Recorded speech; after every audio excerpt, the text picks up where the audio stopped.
Independência 92. Com a equipe de jornalismo Estúdio 92 FM. 8h15 na sua manhã de sexta-feira. Aqui estamos ao vivo com Independência 92. E vamos lá.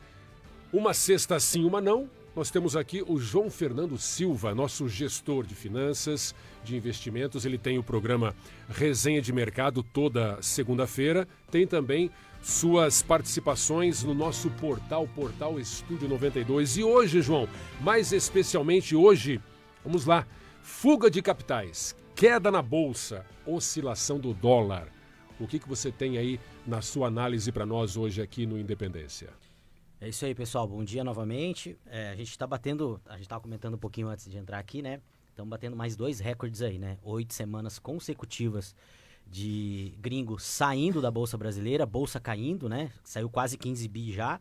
E a gente nunca tinha pago isso, tá? O governo está pagando aí IPCA mais 8 no título de 10 anos. Nem o governo Dilma, na crise da Dilma, chegou a pagar IPCA mais 8. Então, eu queria deixar um recado aí, porque muitas vezes a gente fala lá no programa, a gente coloca nas redes sociais, e aí as pessoas vêm comentar com a gente, porque isso aí é especulação do mercado, porque o Boletim Focus fica manipulando os dados pro empresário, pro rentista ganhar dinheiro, né? Fica metendo pau nos bancos e não sei o quê. Você que tem essa crítica, você tem que entender o seguinte, que quem financia o governo, quem está financiando o governo, são as pessoas, são as empresas que têm o seu capital e acabam remunerando. Inclusive, muitas pessoas que criticam, às vezes tem um investimentozinho lá no banco e o banco, uma parte desse investimento, está comprando o título do governo também. Então, ela nem sabe e está falando mal do governo.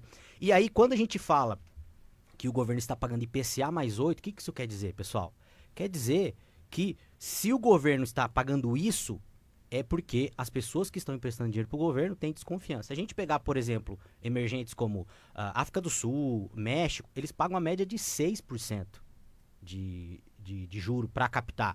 Nosso governo está pagando IPCA mais 8, gente. Isso é insustentável.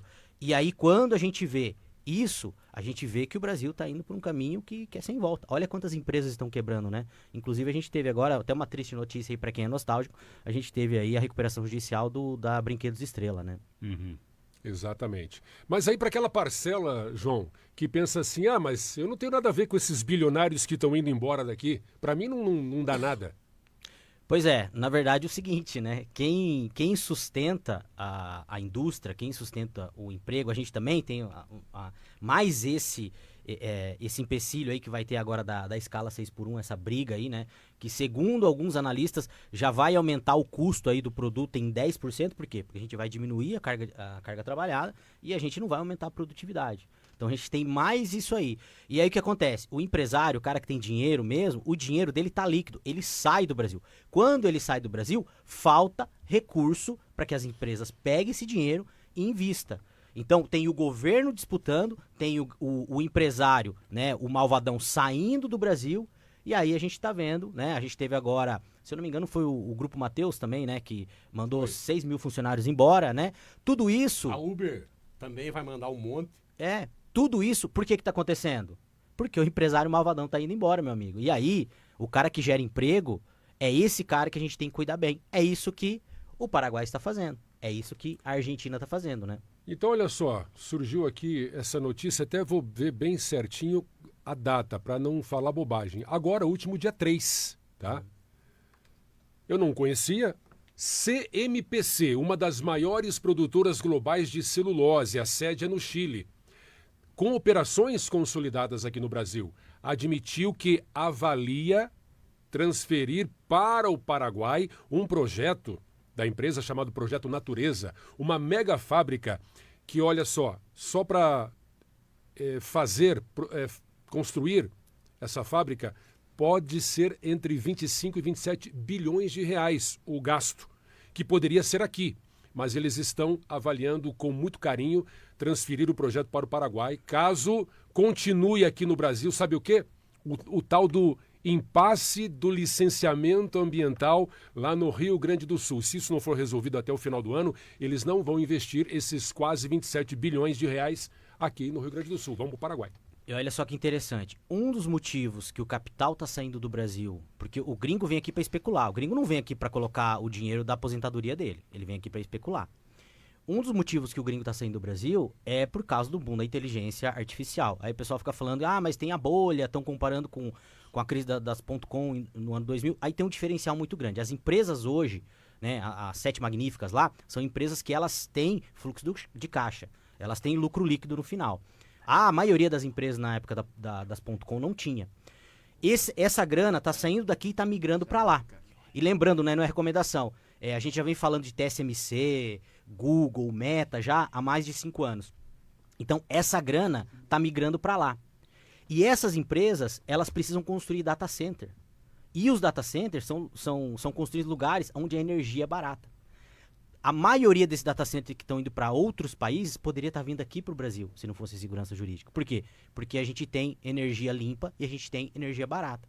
Agora, a imprevisibilidade do cara vir investir aqui no Brasil está fazendo com que as empresas não venham para cá, que estão indo para fora, e a gente está vendo os outros países crescer, produtividade crescer, e o Brasil está estagnado. Mas, João, Independência 92. o sujeito que quer investir, e nós estamos falando, você falou no investimento da indústria celulose, né?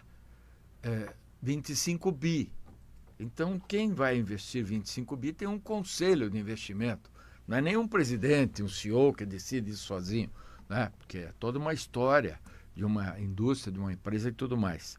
Como é que o sujeito vai investir num país que tem uma polarização de Lula, 51 de um lado, e de Flávio, que hoje também está sob escrutínio? Também não explicou direito ainda a história do Dark Horse, do não sei o que e tal.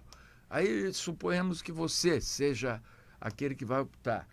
De fato, nós temos energia solar aqui, né? A própria energia hidroelétrica do Brasil, se não tiver a safadeza dos impostos, é muito mais barata. E aí tem o diferimento de impostos, se você entender que é para incentivar uma indústria. Como é que o sujeito vai optar pelo Brasil?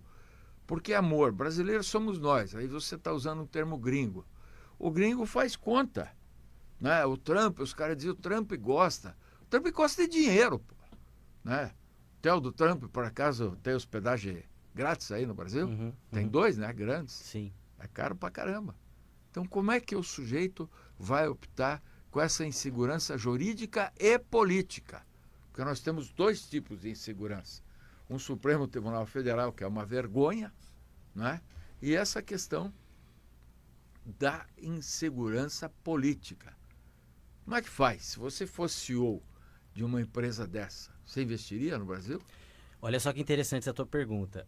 Quando a gente fala Brasil, a gente fala muito de mentalidade, né? Que você tem que ter uma mentalidade de sucesso, que você tem que ter uma mentalidade proativa, que você tem que pensar que vai dar tudo certo. A gente vê muitos coaches falando isso de mentalidade. E você falou da polarização, né, Brasil.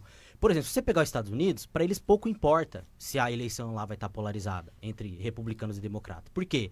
Porque eu já falei várias vezes aqui na bancada. O empresário lá sabe que ele tem previsibilidade. Se ele fizer um plano, o cara vai investir 25 bi. O cara não vai fazer um plano de 1 ano, 2 anos, 3 anos, 5 anos. Vai fazer um plano de 30, 40, 50 anos. Então lá ele tem previsibilidade. Por quê? Você sabe qual que é a primeira coisa que um investidor faz? Seja ele investidor de bolsa ou investidor de um CEO de grande empresa, você sabe qual que é a primeira coisa que um investidor faz, um CEO faz, na hora que ele vai investir numa empresa ou em qualquer projeto? Você sabe ou não? Ele olha o que vai dar errado. Qualquer investimento que você vai fazer na bolsa de valor, você não olha primeiro, eu tenho que ter uma mentalidade que tudo vai dar certo. Eu tenho que ter uma mentalidade que isso vai dar certo. Não, a primeira coisa que você olha é o risco. É o risco. Então, quando você parte desse prisma, aí você entende porque ninguém investe no Brasil, porque o risco é muito alto versus o retorno que ele vai ter. 92.3 FM. 8,25. Dólar tá bom para investir no momento, tá oscilando bastante. Como é que tá o dólar? Pessoal, sempre, dólar não é recomendação, mas sempre é compra. Ele caiu um pouquinho, tá na faixa ali de 5 e pouquinho. Tem algumas matérias dizendo aí que o dólar deveria estar 8 e ele pode chegar a 8, segundo algumas matérias aí, por causa da inteligência artificial. Se a inteligência artificial continuar crescendo do jeito que ela está crescendo e a inflação continuar crescendo do jeito que ela está crescendo, duas coisas vão acontecer. Vai migrar grana para os Estados Unidos por causa da inteligência artificial e lá a gente já está cogitando também o governo aumentar a taxa de juros. E aí vai mais dólar para lá. Então, eu sempre falo, pessoal, um dia, e esse dia não tá longe, que a gente vai ter saudade do dólar a R$5. As moedas virtuais estão caindo bastante também, né? Bitcoin caindo, né? Também vejo oportunidade na faixa ali de $63 mil. E é isso, a grana tá sendo drenada pra inteligência artificial. Ô G, já foi lá pro Bitcoin ou não? Não. Eu sou da terceira idade, eu ainda gosto do investimento com mais segurança e tal. O Bitcoin é uma coisa para os moços. Claro, o conservador, né, na hora de investir. Realmente, até por causa disso que você acabou de falar. Aqui no Brasil tá meio complicado. E o risco é grande. O Bitcoin ainda é muito volátil, né? Então o cara tem que ter estômago para investir e tem que ser uma parcela pequena do patrimônio. Não pode ter medo. Não. Se for com medo... Aquilo que eu falo, né, pessoal? O medo, ele é intrínseco ao ser humano. O medo é instinto de defesa. A gente vai ter. Agora, a gente tem que mitigar. Você tem dinheiro em Bitcoin? Tenho. É uma posição bem relevante na minha carteira, porque eu compro já há 7 anos, né? Então eu comprei mais barato e hoje era mais ou menos 2, 3% e hoje é quase 8% da minha carteira. Tá bom. 8h26. João, seguinte, segunda-feira tem resenha de mercado. Isso aí, pessoal. Espero vocês segunda-feira às 13 horas e tem matéria no portal também. Maravilha. João, forte abraço. Obrigado, viu? Bom final de semana. Valeu, gente. Final de semana abençoado aí.